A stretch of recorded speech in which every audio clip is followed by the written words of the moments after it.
The quality of being concerned with the human spirit, human soul, or human being rather than physical and material things is called spirituality. Spirituality simply means आध्यात्मिकता, खुद के साथ, दूसरों लोगों के साथ, उनके साथ जुड़ना, उनको महसूस करना और सही तरीके से जीवन को जीना. That is called spirituality. And spiritual dimensions are very, very private. It is your core, your center, your commitment to your value system. It's very profound. Though we have been given so many, lectures on spirituality, so many, बहुत सारी ऐसी बातें हमें बताई जाती हैं और कई बार वो उतना प्रैक्टिकली यूज भी नहीं होती.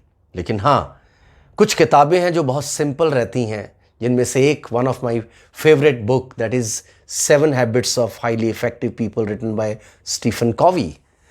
This man has defined spiritual dimensions in a very practical manner, that when we are having or we are living our life on the base of principle of humility, compassion, love, courage, truthfulness, justice, that is what is called spirituality. My connection with my soul and the soul of my soul connected with the soul of other human beings, specifically humans or living beings.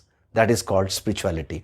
इसी के चलते एक बहुत खूबसूरत कहानी है. उस कहानी में एक एंटरप्रेन्योर है और वो अपने काम से बहुत ज़्यादा थक जाता है. बहुत समस्याएं हैं, वॉलेटाइल सिचुएशन है, एम्बिगुअस सिचुएशन है, अनसर्टेनिटी है और बहुत सी वरीज हैं, टेंशन्स हैं. तो उसका एक फ्रेंड है, he is a doctor but he is friend also. He goes to him and talks to him and tells him that यार मेरे को आजकल नींद ठीक से नहीं आ रही और मन खुश नहीं रहता है. His doctor says, okay, I will give you one suggestion. I will give you few prescriptions. For that, you need the whole one day. तुम्हें पूरा एक दिन चाहिए. He agrees. He said, okay, no problem. मुझे इस चीज़ से छुटकारा चाहिए दोस्त. आप जो मर्जी करो. I will do that.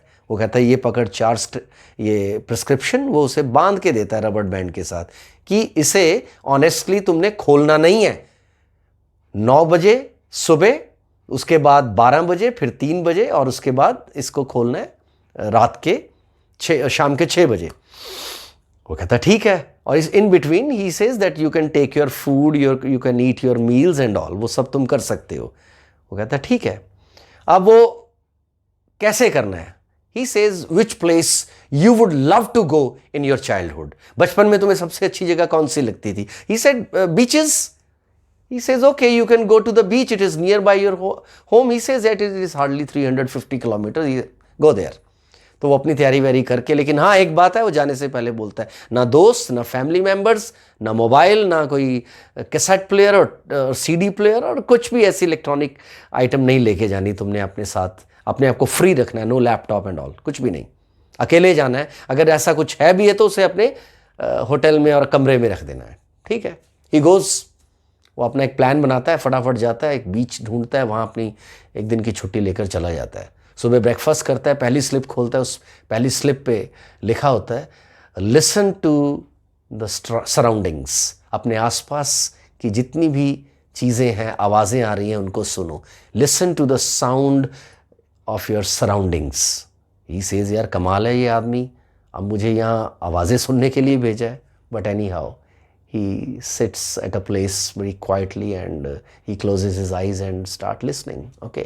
थोड़ी देर बाद उसे वो पंछियों की चहचहाहट, कहीं दूर कहीं कुत्ते के भौंकने की आवाज़, लहरों की आवाज़ और पेड़ों में से चीरती हुई हवा, उसकी आवाज़ है ना, whistles of blowing air, and धीरे धीरे वो उसमें एनगल्फ होना शुरू हो जाता है और उसे बड़ा मज़ा आता है ना. Awareness with patience. And he says, wow, it's wonderful. I can listen so many things minutely. बड़े मज़े से उन सब चीज़ों को सुनता है और वो धीरे धीरे शांत हो जाता है. ठीक 3 घंटे के बाद वो थोड़ा सा रिफ्रेशमेंट लेता है और फटाफट दूसरी स्लिप खोलता है, because he is very much curious. The moment he opens up the second one, what it is written there? Go back to your childhood memories. Specifically, good memories. He says, wow, good, yeah. He started, cherishing those old memories, how he learned bicycle, he went with his parents, he went for so much of traveling, reading books, going to the friends and school memories and playing with the friends and all. वो धीरे धीरे धीरे उन सभी पुरानी उन memories में जाना शुरू करता है, एंजॉय करता है, मज़ा आता है उसे। 3 घंटे कब बीत जाते हैं उसे समझ ही नहीं आता, और एकदम उसका वो जो अलार्म क्लॉक उसने लगाई होती है वो कहता है, oh wow, and he is so happy because after cherishing those old memories he becomes happy. He फटाफट वो अपना लंच लेता है और फटाफट क्यूरियसली वो तीसरी अपनी वो प्रिस्क्रिप्शन खोलता है और उस पर लिखा है कि what are your motives in life, आपके जीवन के उद्देश्य क्या है, पर्पस क्या है, for what purpose you are living.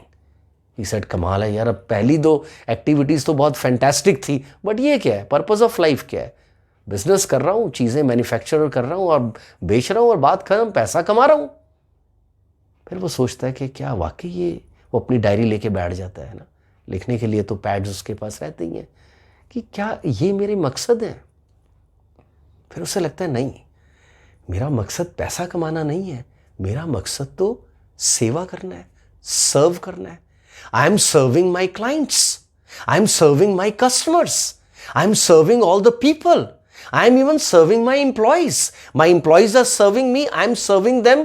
My main motive is to serve people, to help people. पूरी दुनिया में यही तो हो रहा है। ये तो समझ की बात है ना, अपना अपना पैराडाइम है। एक डिपार्टमेंटल स्टोर का इंसान सोचता है कि मैं चीजें बेचकर पैसा कमा रहा हूं, दूसरा डिपार्टमेंटल स्टोर का इंसान कहता है कि मैं चीजें बेचकर अपने क्लाइंट्स और कस्टमर की मदद कर रहा हूं और उस मदद के लिए मुझे पैसा मिल रहा है।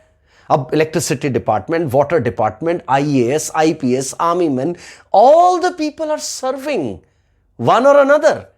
बट बचपन से हमें कहा जाता है पढ़ ले पैसा कमाना है, नौकरी कर ले पैसा कमाना है, कॉलेज जाना है पैसा कमाना है, He says no, my motive is not to earn money, rather to serve my clients, my customers, and in exchange I will earn money automatically. It's a process. Wow. He becomes very happy. फटाफट तीसरी refreshment लेता है, उसके बाद फटाफट अपनी वो 4th slip खोलता है और उसमें लिखा होता है, do you have any regrets, worries and all, some time of some tensions, write them on the sand. Since he's on the beach, he says okay.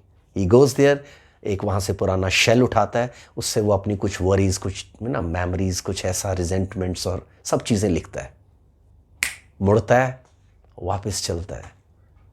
There is a smile on his face. He knows very well.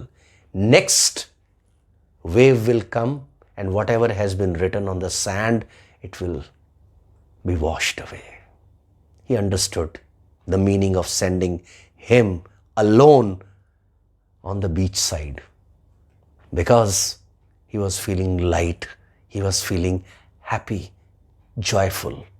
Next day he goes to his, of course he comes back and he goes to his friend and meets him, he greets him, he embraces him and says, thank you. You gave me a great opportunity to understand myself. He said, what you learned? He said, first activity, I learned to be aware, to be patient, to be, present in the moment. With second activity, I went back to the old memories, means self-talk, but positive self-talk. Self-talk where you get happiness. He said, all of a sudden my mood was so good. And third step, I just talked about my motives, my purpose, and I got to know my purpose is to serve people, is to keep my people around me. I want to keep them happy, right? Money would be coming itself. It's a byproduct of my work.